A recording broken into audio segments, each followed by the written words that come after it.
En la medida en que nuestro tiempo presente transcurre, hay historias que cobran vida, pues tienen su magia y su protagonismo. En el sutil sentir de su existencia, son como el sereno cobijo refugio en el que pensamos qué años aquellos en los que en nuestra Huinca Renancó todo estaba por hacerse y al destino lo forjaban hombres trabajadores, pensantes, creativos, sencillos, partícipes necesarios de la comunidad. Hoy, a través de la evocación de sus afectos, su familia, amigos y quienes lo conocieron y tanto lo apreciaron, trataremos de unir y revelar lo que quizás se olvidó o mereces saber de Pablo Aldo Perondi. Lito, un inventor sin patentes, autodidacta, estudioso, pero además un tipo derecho, servicial, desprendido y generoso. Norma, Pablo nació en Huinca Renancó. Sí, nació acá, en Huinca Renancó. ¿Dónde estudió? Él no tenía estudios secundarios completos. Él estudió, que no lo tenemos acá, el padre lo mandó un año a Buenos Aires a una academia a hacer el curso de tenedor de libros. Como se estilaba en esa época. Claro. Entonces él estuvo todo un año allí y salió siendo tenedor de libros y vino, pero él dijo, yo de acá no me voy más. A mí no me manden porque yo no voy más a ningún lado. ¿Cuántos años tenía en esa oportunidad en que...? Y tenía 17, 18 claro, años. Claro. Sí. Y desde entonces se dedicó a trabajar. Claro, y a estudiar. Porque si hay una cosa que nunca dejó de hacer, es estudiar. ¿Leía, estudiaba? Sí.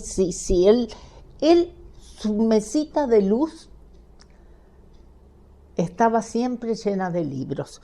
Yo, cuando él falleció, yo dije, bueno, ahora la que tiene que empezar a leer soy yo, porque no tengo más a quién preguntarle, porque lo que le preguntabas siempre te lo respondía. Sí, era una persona con una sabiduría y una humildad tremenda. Sí. ¿Y en qué año se casaron? ¿Cuándo se conocieron? ¿Cómo?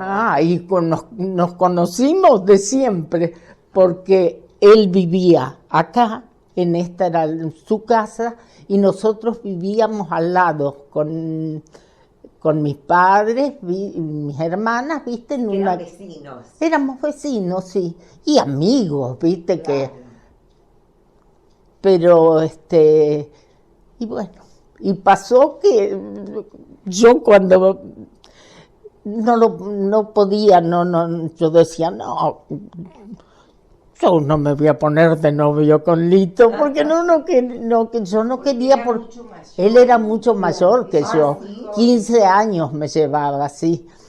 Entonces estaba mi hermana mayor y mi cuñado, que era Pepe Raca, que también era una persona también privilegiada, sí.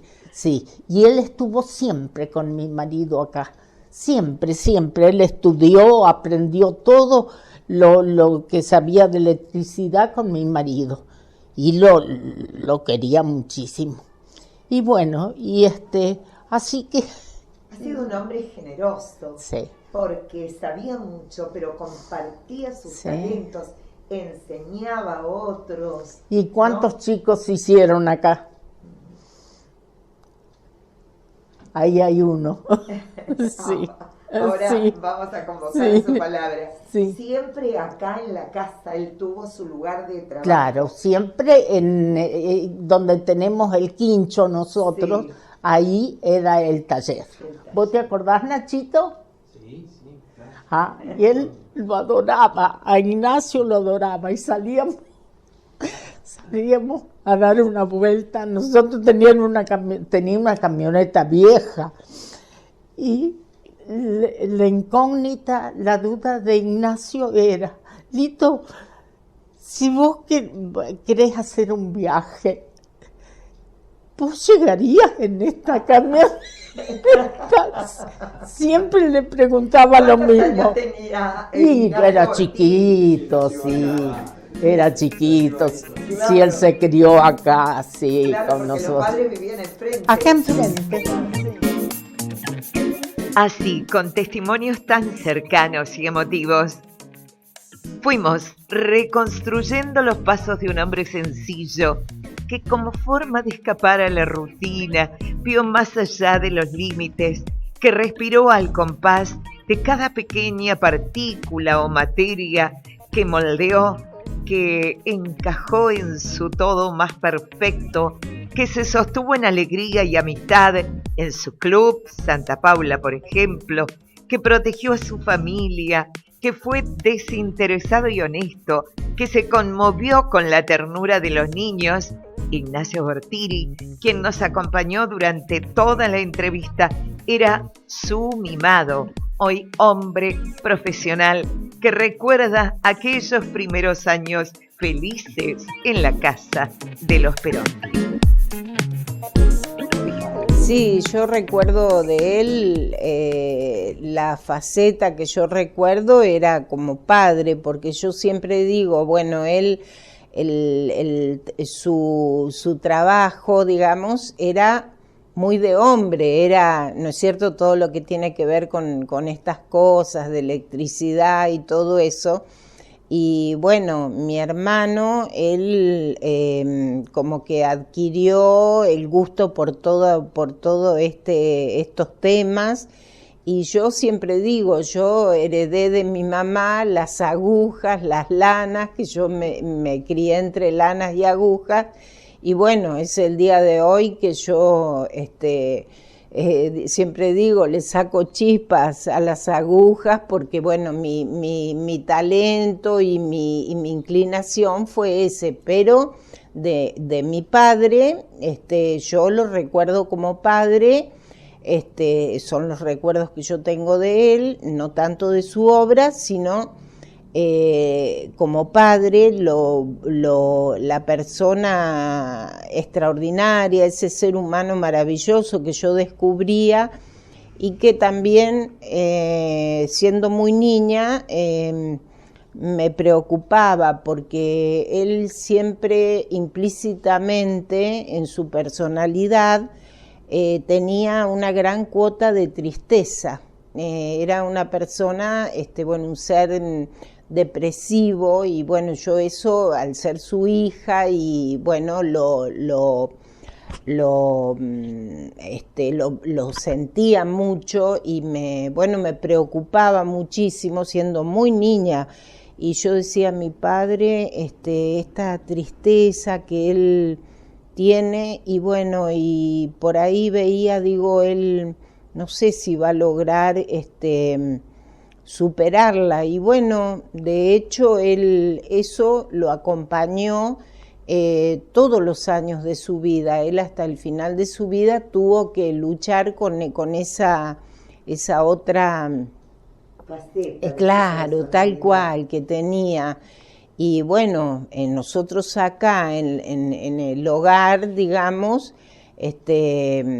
visualizábamos mucho eso, y bueno, siempre fue un dolor, una preocupación, y bueno, era parte de su personalidad.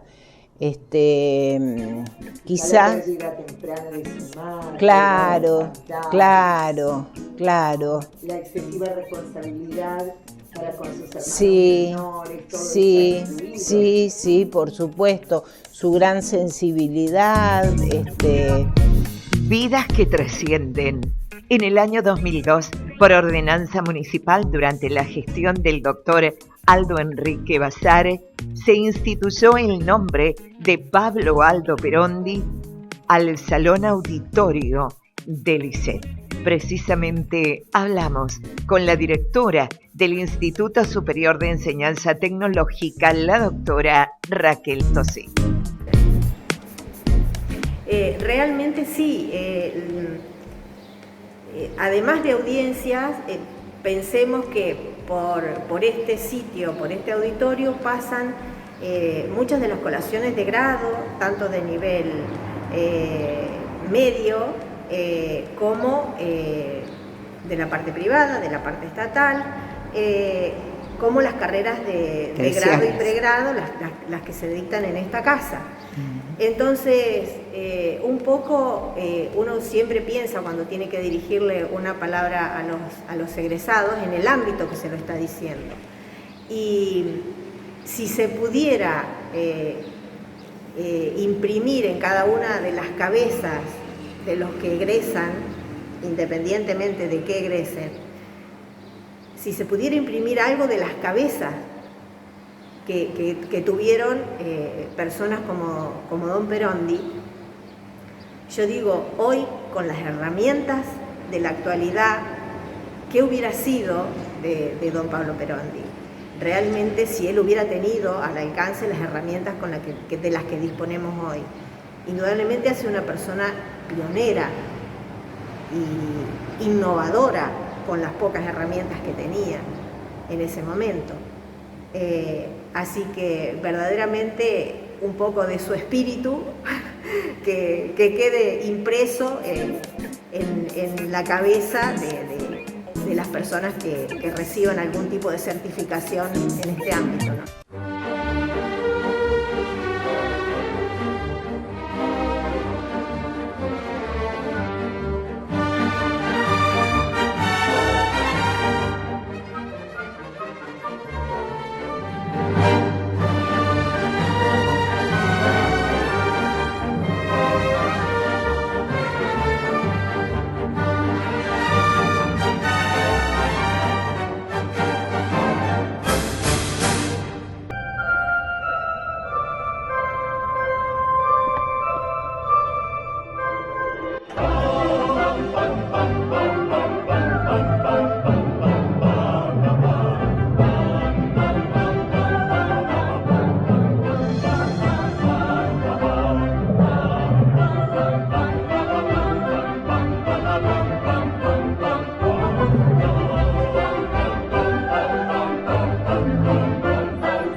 Cooperativa Eléctrica de Wincarnancó, una rica trayectoria institucional con la premisa de velar por la optimización de los múltiples servicios que presta.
can try to cover up, but you're a lighthouse.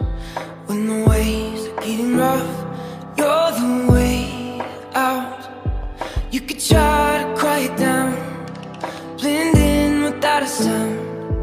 Don't ever cover up, 'cause you're a light.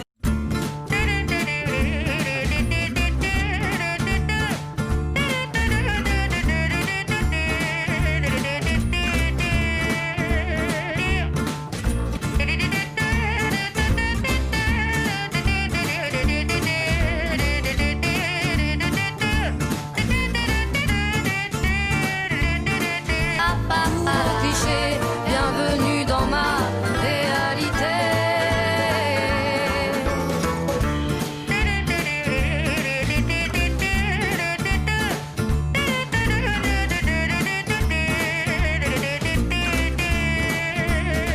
Oh, yo.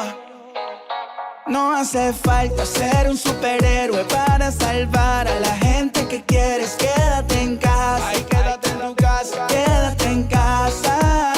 Oh, yeah. No hace falta tener superpoderes para cuidar a toda tu gente. Quédate en casa. Quédate en casa. Lávate las manos con agua y jabón, desinféctate. Si sales al exterior, alcohol en gel, siempre a disposición para que se relajen. A los niños muéstrale esta canción, que no cunde el pánico. Estamos todos unidos, si todos nos cuidamos vamos a estar protegidos. Cuídate a vos mismo para que así cuides a los tuyos. Pablo Aldo Perondi, para los pueblerinos, Lito, decidió ser autodidacta y por medio de su ingenio, creatividad e investigación, sin la guía de maestros o las credenciales o títulos que otorga la educación formal, demostró que el talento también tiene que ver con los desafíos y el esfuerzo, y que para llegar a la meta, el medio no siempre es el mismo. Así lo evoca su hijo, el ingeniero Pablo Puli Perondi. De la serie Precursor, hoy Pablo Aldo Perondi. Vamos a saludar a su hijo, el ingeniero Pablo Perondi. Para nosotros, Puli, en Huilcarrenalcó, Puli allá a la distancia en Neuquén. ¿Cómo estás? Muy buenas noches. Hola Graciela, buenas noches. Sí, Puli. Aunque por supuesto lo otro, digamos, me dio la forma de pensar, ¿no? Es decir, la carrera no solamente es la carrera, sino que uno se habitúa a pensar de esa manera, lógicamente, como cualquier otra actividad. ¿Cómo influyó tu padre en tu carrera, en tu profesión, en tu vida? Y se puede decir que yo en algún momento te conté, creo que ahí está, digamos, la razón de todo esto en nuestro humilde taller. Una de las cosas que más me sorprendía eran los chispazos, digamos, ¿no? Que se generaban, digamos, al reparar dínamos, alternadores, y yo era muy chico, entonces eso siempre me sorprendió y quería decir de dónde venía eso, ¿no? Bueno, digamos, desde el punto de vista práctico, después yo mismo metía mano y en consecuencia reparaba y demás, pero tuve que esperar 20 años hasta encontrarme con las ecuaciones de Mayo en la facultad, que es lo que realmente me llevó a lo absolutamente profundo de por qué ese chispa. Entonces yo creo que él hacía todo lo posible, lo que nunca me pudo explicar a fondo, digamos, cuál era el motivo de esa chispa, realmente. Desde el punto de vista práctico sí, pero no desde el punto de vista teórico. ¿Te permitía ingresar al taller, participar de ese clima te permitía subir con él al altillo, que creo que ahí están horas y horas de investigación, de creación. Sí, no solamente que me permitía, sino que después terminó siendo mío ese lugar.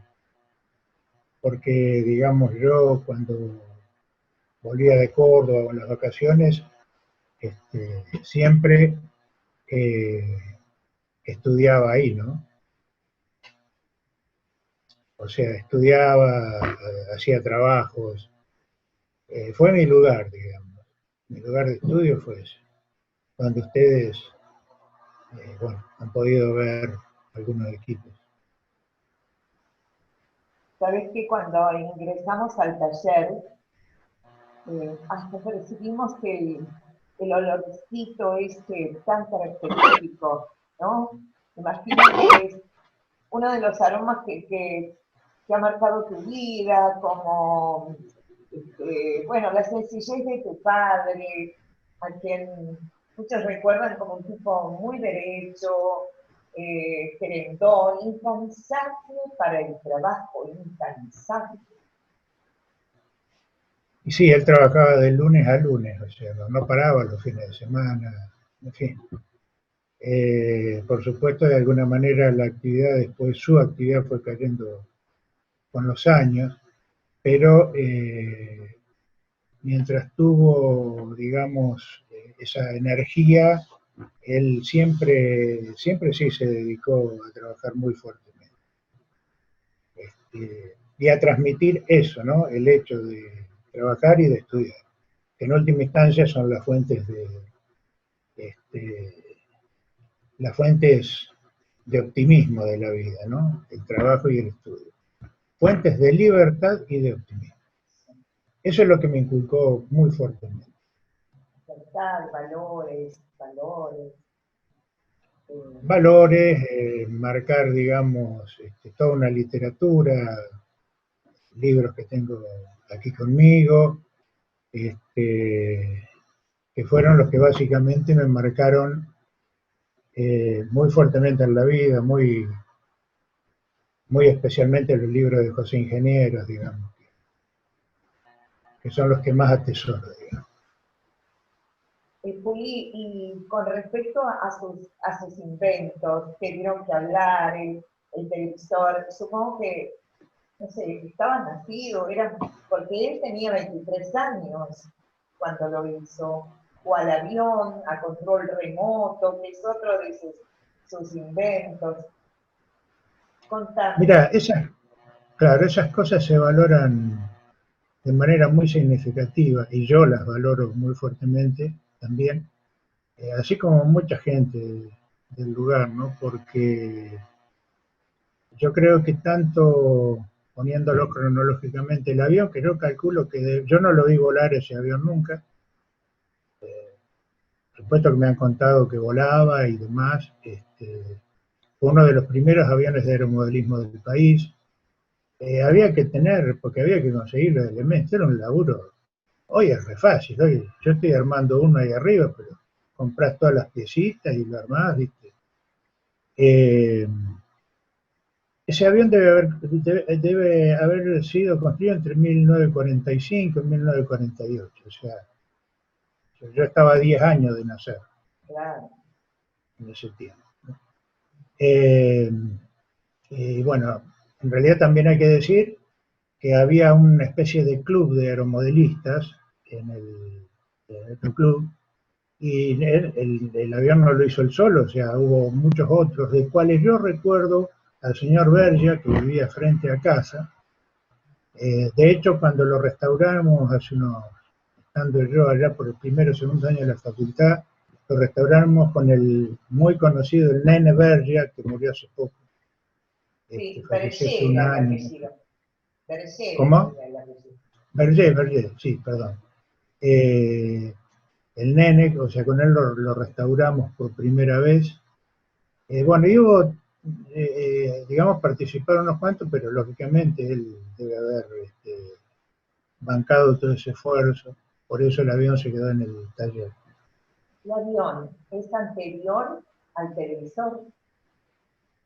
El avión es anterior. O sea, primero, y de hecho también, por eso lo quería marcar en complejidad. Es decir, el avión es totalmente mecánico, a pesar de que, bueno, tenía incorporado un control remoto que la verdad que lo que él siempre me dijo es que el avión con el control remoto no voló nunca, sí recibía las señales, pues lo probaba, digamos, en el piso, el timón de cola, pero nunca lo hizo volar porque, bueno, la verdad que evidentemente no era tan seguro. Así todo se pegó unos cuantos porrazos el avión. O sea, lo que pasa es que le doblaba el timón y, bueno, y volaba en círculo hasta que se le agotaba el combustible y bajaba. Y después yo calculo que ya en la década del 50, en el 53, 54, 55, debe haber construido el televisor, que si hoy lo ven los chicos, o sea, cualquier pibe, eso tiene pinta de cualquier cosa menos de un televisor. ¿Cómo le decimos pensar que transmitía en aquel tiempo solamente el Canal 7 de Buenos Aires? Y solamente cuando había propagación, de ponerlo a punto, trabajarle los barridos y toda esta cosa, le costó un laburo, porque realmente hay que ponerse en el contexto, en el momento.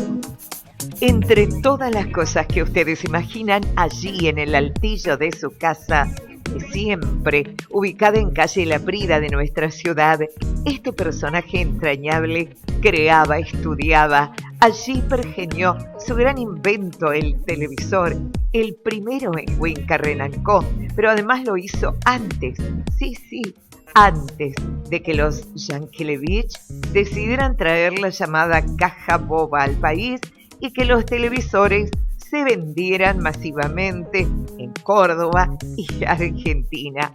Un visionario, el Lito, como diría alguien. El señor Oscar Cánaves lo definió como su segundo padre, su maestro, su gran referente. Fue mi segundo padre, fue el que me guió. Pablo, yo me acuerdo cuando mi padre vino a presentarme, que yo quería aprender electricidad del automóvil, no llegaba todavía a los 15 años, y le dice mi padre: Lito, ¿cuánto te tengo que pagar? No, dice, yo le voy a enseñar. Dice, no me tenés que pagar nada. Nosotros le vamos a tener que pagar a él. ¿Me entendés? Entonces ahí empecé a trabajar. Yo en el verano había trabajado en un taller.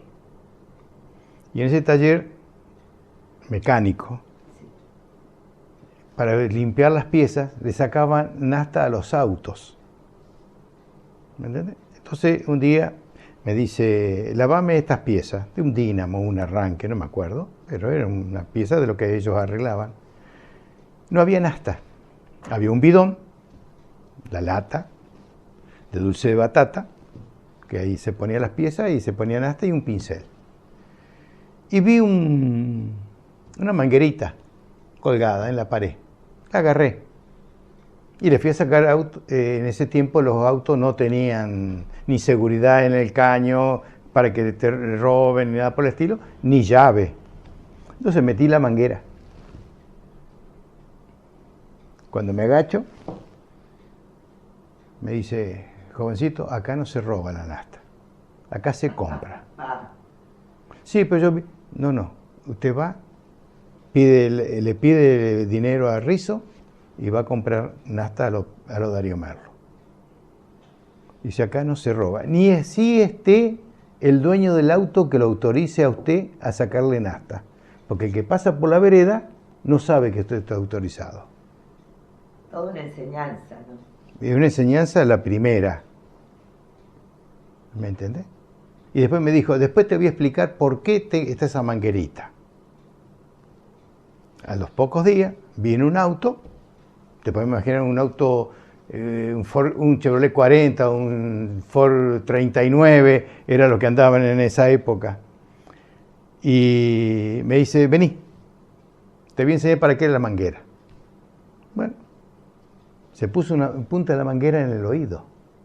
Y en la otra empezó a recorrer entre el dínamo y esas cosas, ¿viste? Y me dice, tomá. Y empezó él a guiarme, la otra punta del coso, dónde estaba el ruido. Él ya sabía dónde estaba el ruido. Y lo dejó para lo último. ¿Me entendés? Y ahora que sentí el ruido. Entonces no es el dínamo, es la bomba de agua. Entonces nosotros no tenemos que desarmar nada acá. Que vaya. Con eso detectaba el ruido. ¿Me entendés? Para eso tenía la manguerita él. ¿Me entendés? Para detectar los ruidos. Un detallista. Todo. El taller mío va a cumplir el año que viene 50 años. Nunca se le sacó ni a los coches propios, se le sacan hasta. Grabado a fuego. Sí. Enseñanza. No, es que es la enseñanza. ¿Me entendés? Después había unos arranques que eran fabricados por Indiel, pero bajo licencia inglesa. Y eran muy difíciles de arreglar. Y ellos, en lugar de ir uno de ellos a Buenos Aires a hacer el curso para aprender a Indiel, me mandaron a mí, con 18 años. ¿Me entendés?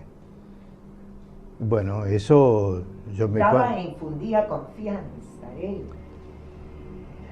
Qué sé yo, nos amábamos mutuamente. Vamos a hacer así.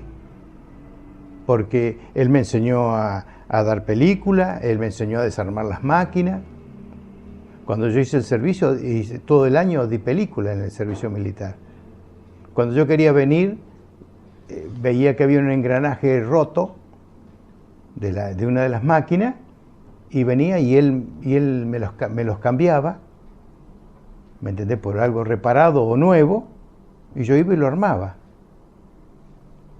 ¿Me entendés? O sea que era todo un conjunto, y me enseñó muchas cosas, principalmente la decencia. ¿Me entendés? De que no había que joder a nadie. Era muy, muy humilde. Honesto. ¿Me entendés como el asunto? Y cuando yo me casé, un día vienen unos amigos. ¿Trabajaba con él todavía? Sí. ¿Durante 12 años trabajó? 10 años. 10 años. Sí, de los 15 hasta los 25. Y me ofrecieron poner un taller. Ellos iban a poner una fábrica de batería, y para vender la batería tenían que poner a alguien que estuviese en... Entonces me ofrecieron poner un taller. Entonces lo comenté con él. Le digo, mire, Lito, esto y aquello. ¿Estás listo para volar?, me dijo. Anda. Le dio el consentimiento para que se independizara. Que me independizara. El 1 de agosto del 71, el día lunes. Estaba barriendo el taller que me habían prestado y aparece un coche. ¿Qué tal? Buen día. Che, dice, no me cargue el dínamo. Bueno, me sorprendí. Digo, ¿cómo? ¿Y cómo sabía que yo estaba acá? Ah, me mandó Lito, dice. O sea que el primer cliente que yo tuve me lo mandó él. ¿Me entendés? Y me aportaban los repuestos hasta que yo tuve. En el próximo segmento, más de Pablo Aldo Perondi, un precursor en el sentido auténtico de la palabra, que también puede asociarse con personas pioneras y vanguardistas. Ya volvemos.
Cooperativa Eléctrica de Wincarnancó, una rica trayectoria institucional con la premisa de velar por la optimización de los múltiples servicios que presta.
No hace falta ser un superhéroe para salvar a la gente que quieres. Quédate en casa. Ay, quédate en tu casa. Quédate en casa.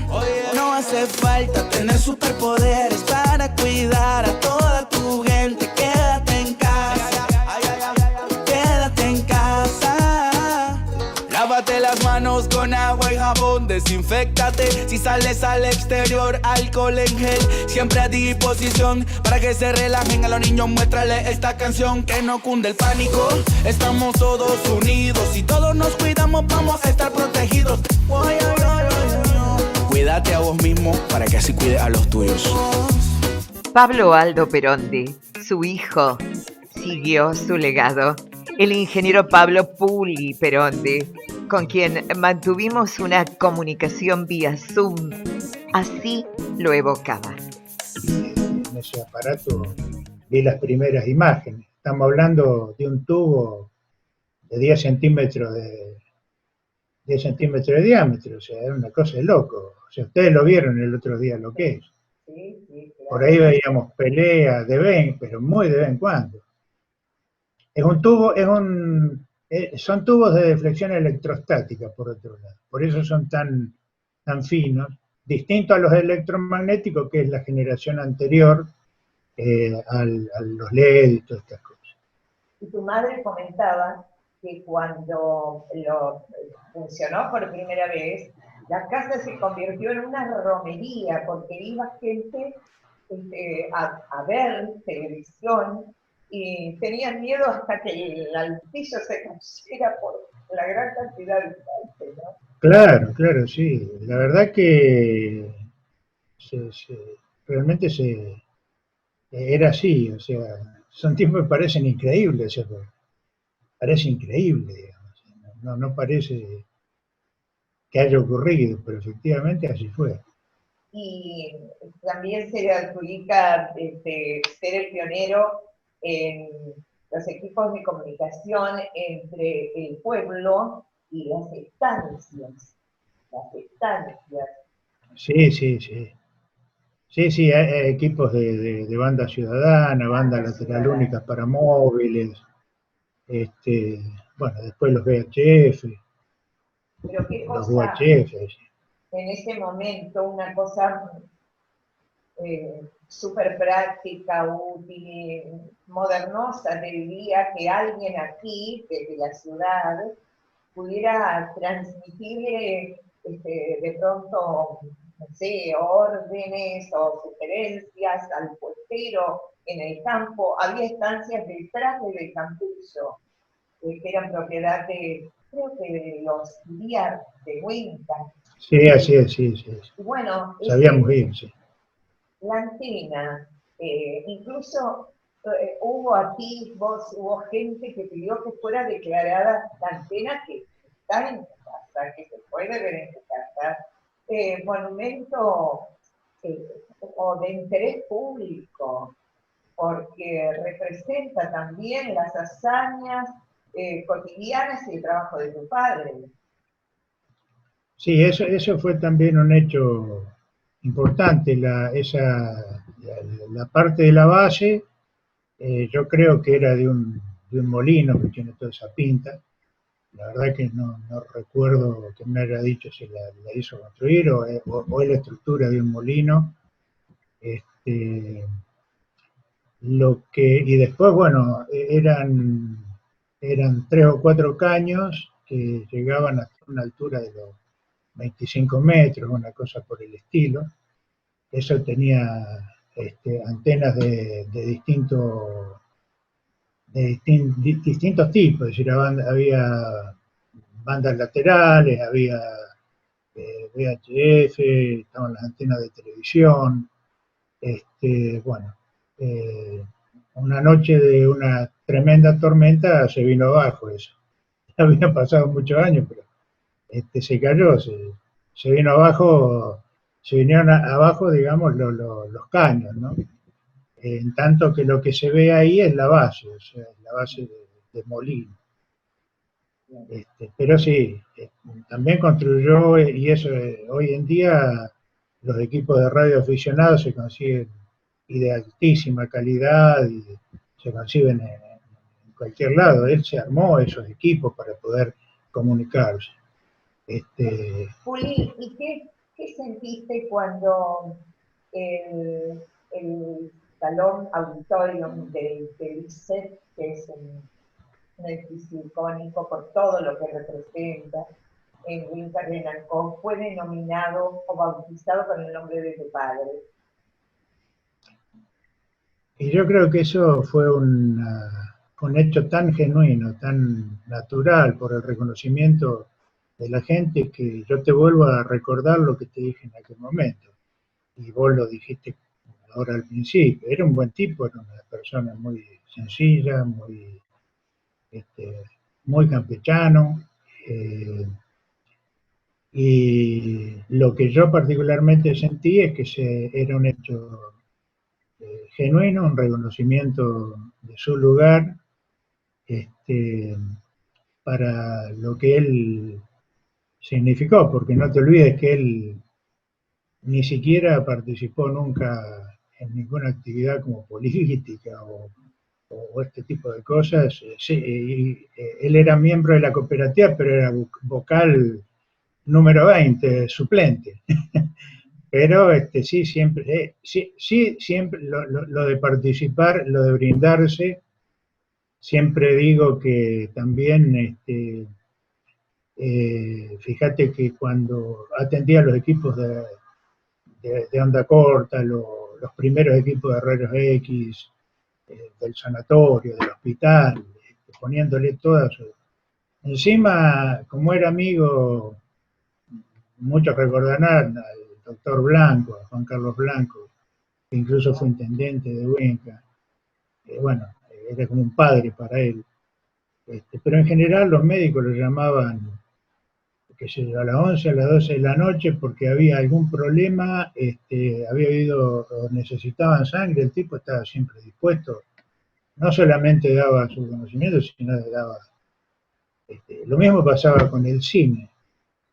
En Santa Paula él atendía las máquinas también y a las 11 de la noche se cortaba, o había un problema, lo llamaban, iba, ponía las cosas en marcha y se volvía a seguir durmiendo. Pero él siempre se brindó un tipo así, realmente. Por eso creo que fue un gran gesto el de Huenca. Esa determinación del municipio y del Consejo Deliberante en su momento, de darle su nombre, a mí es un hecho que me emociona, me parece tan genuino, tan auténtico, es muy fuerte, realmente. Sí, no, personalmente yo no lo conocí, pero obviamente todos los años, digamos, de secundario y demás, escuchábamos hablar de don Pablo Perondi como una persona realmente innovadora, estudioso, dedicado, con mucha disciplina de trabajo. Y yo me la imagino como que nunca dejaba de pensar. Absolutamente, en esto coincide con el testimonio de su esposa e hijos. Bien. Muchas gracias, doctora Taselli. No, por favor, gracias a usted. Yo tuve la suerte de que Norma me fue a buscar unos días antes que él falleciera, que quería hablar conmigo, y me pidió que los acompañara siempre, que no los dejara. Que acompañara a su familia. Sí. Eso fue una cosa para mí, un orgullo muy grande, de que yo siendo un extraño, no era de su sangre, me pusiera semejante compromiso, ¿no es cierto? Y bueno, ellos pueden justificar de que cuando me necesitan, estoy. Siempre está. Oscar, hablaba en piamontés, él en un dialecto. Hablaba, cantaba, era algo extraordinario. En las cenas de Santa Paula los martes a la noche, que éramos, qué sé yo, 30, 40 en esas. El don Pablo Herrero tocaba el bandoneón y él cantaba y se desataba y era algo hermoso. Porque ahí ya no era el patrón, era un compañero más. ¿Me entendés? Y había tanta gente ahí que desgraciadamente casi todos han fallecido. Era Santa Paula en ese entonces, te puedes imaginar que Huenca tendría 5.000 habitantes y Santa Paula tendría 2.500 o 2.800 socios. ¿Me entendés? Era el furor. Así que un autodidacta. Un autodidacta, justamente, esa es la palabra. Él fue un autodidacta. ¿Y no le gustaba viajar? No le gustaba viajar. Y eso que él, cuando ya te digo, ese año que estuvo en Buenos Aires, que estudió,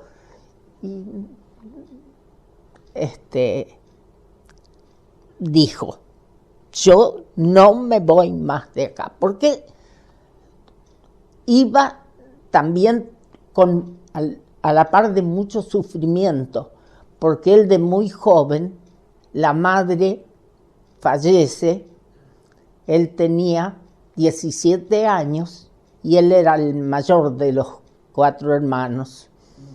Entonces tuvo que hacerse cargo de los hermanos, claro, porque ya el padre quedó muy mal cuando falleció la mamá de mi marido. Entonces Él quedó muy mal y bueno, le vino a él toda la responsabilidad.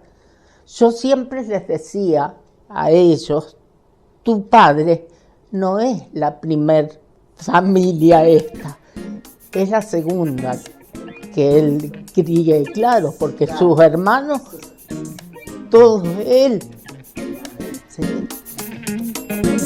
Pero bueno, tengo recuerdos muy lindos de haber compartido con él, por ejemplo, momentos de que en algún viaje de mi mamá, que tenía que viajar por razones de salud a Buenos Aires, nosotros siendo chicos quedábamos con mi hermano y bueno, nos ubicaban en las casas de nuestros primos y llegaba el viernes a la noche y él iba a buscarnos a todos y nos preparaba acá en mi casa los dormitorios, y nos daba los gustos, sabía que nos gustaba el dulce de leche Sancor, las galletitas Express, bueno, ya cada cosa que nos gustaba, él nos tenía preparada la mesa con eso para el fin de semana tenernos con él y después durante la semana volvíamos a la casa de nuestros primos. Y era para nosotros todo compartir con él porque era una persona tan buena, trasuntaba esa bondad que él tenía y bueno, era una fiesta realmente compartir con él esos fines de semana y decía, negra, la mami no está, aprovechemos que la mami no está, entonces hacíamos todas las travesuras, que nos daba todos los gustos, porque cuando estaba mi mamá no nos dejaba comer dulce de leche, todas esas cosas, y bueno, así que con él sí, él siempre nos daba los gustos, siempre, fue muy permisivo, o sea, trató de darnos todas las libertades posibles. Sí. En tiempos tan ruidosos y asfixiantes, hablar de hombres como Pablo Aldo Perondi nos hace reflexionar sobre la lección del silencio, la simplicidad, de aquellos que crean, trabajan humilde y sensatamente, comparten sus dones y talentos, enseñan con el ejemplo, más bien despojados de lo material, atesorando experiencias de vida y valores, seres que han marcado una huella imborrable en la comunidad. Un auténtico precursor, un hombre simple, autodidacta y creativo. Pablo Aldo Perondi.